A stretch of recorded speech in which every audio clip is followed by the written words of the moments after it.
కర్నూలు జిల్లాలో YS Jaganmohan Reddy ములాఖత్ programme ముగిసింది. ఉదయం 11:30 గంటలకి చేరుకున్నటువంటి ఓరవకల్ విమానాశ్రయానికి చేరుకున్న జగన్ అక్కడి నుంచి ఇక్కడ పంచలింగాల జైలు వద్దకు రావడానికి సుమారుగా ఆషాఢ మాసం సందర్భంగా మన కాసం ఫ్యాషన్స్ కిలో చీరలు కొనండి, అరకిలో చీరలు ఉచితంగా పొందండి.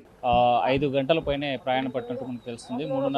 మూడున్నర సమయంలో పంచలింగాల్లో ఉన్నటువంటి జైలుకి వెళ్ళారు. అక్కడ ఉన్నటువంటి విరూపాక్షిని పరామర్శించి వచ్చారు. అయితే మీడియాతో ఆయన మాట్లాడుతూ ఒకటే చెప్పారు, మరి పెద్ద ఎత్తున కూడా టీడీపీ ప్రభుత్వము తప్పుడు ఆరోపణలు చేస్తూ తప్పుడు కేసులు చేస్తూ వాంటెడ్గానే ఇవాళ ఇబ్బంది పెట్టేటువంటి కార్యక్రమాలు చేస్తున్నారు. బీసీలనే టార్గెట్ చేసి ఒకవైపు మాజీ మంత్రి సిదిరి అప్పలరాజుతో పాటు మరోవైపు ఎమ్మెల్యే సంబంధించినటువంటి బీసీ వాల్మీకి సామాజిక వర్గానికి సంబంధించినటువంటి ఆలూరు నియోజకవర్గ ఎమ్మెల్యే విరూపాక్షిని అరెస్ట్ చేయడం కుట్రపూరితంగా జరుగుతూ ఉంది. కేవలం బీసీలను టార్గెట్ చేసి సైకోయిజాన్ని ప్రదర్శిస్తున్నారు. విషపూరితంగా విష బీజాలను నాటుతా ఉన్నారు. రాబోయేటువంటి కాలంలో ఈరోజు ఏమి ఇస్తున్నారో రేపు తిరిగి ఇవ్వడానికి మా ప్రభుత్వం సిద్ధంగా ఉంది, అంతకు రెట్టింపు స్థాయిగా ఇవ్వాల్సి వస్తుందని చెప్పేసి హెచ్చరించినటువంటి పరిస్థితి ఉంది. అయితే ఆ ఘటన ఆగస్టు 1న జరిగినటువంటి ఘటన ఏదైతే ఉందో చిప్పగిరి మండలంలో జరిగినటువంటి గొడవ పైన తప్పుడు కేసులు నమోదు చేశారు. ఒకటి హత్యాయత్నం కేసు, మరొకటి అట్రాసిటీ కేసు, ఇంకోవైపు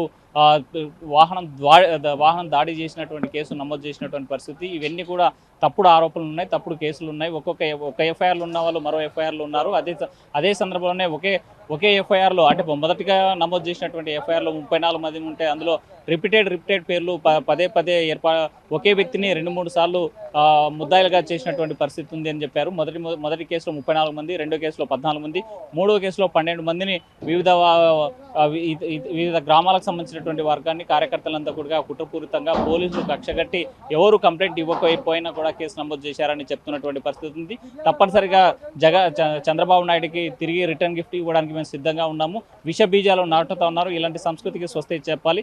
కేవలం తనను అవమానం పరిచేలాగా ఉద్దేశపూరితంగానే జైలులోకి వెళ్ళిన చూడడానికి ములాఖత్కు వచ్చినటువంటి తనను స్థానికంగా ఉన్నటువంటి అధికారులతో అవమానకరంగా ఫోటోలు తీయించడము, లేకపోతే అక్కడ వ్యవహరించిన తీరు చాలా వివాదాస్పదంగాను, లేకపోతే తనను అవమానించేలాగా ఉంది అని చెప్పేసి ఆవేదన వ్యక్తం చేశారు. దీనికి తప్పనిసరిగా మూల్యం చెల్లించుకోక తప్పదు అని చెప్పేసి హెచ్చరించినటువంటి పరిస్థితి ఉంది.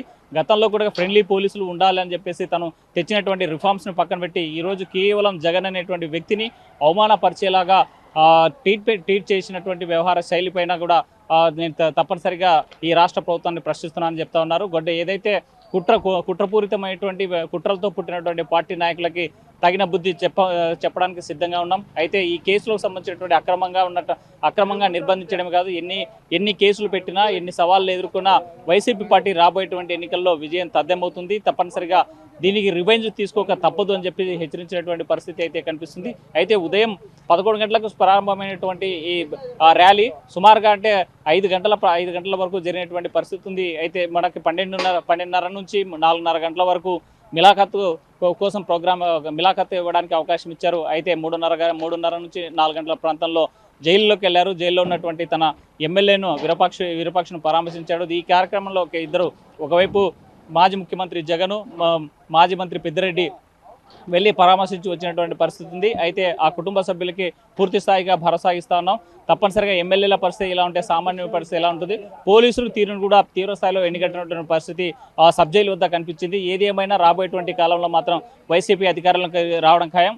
దీన్ని రివెంజ్ తీసుకోక తప్పదని హెచ్చరించినటువంటి పరిస్థితి అయితే తాజాగా కనిపిస్తుంది. వేడిజాల చంద్రశేఖర్తో హుసేన్ ఆర్టీవీ, పంచలింగాల జైలు నుండి.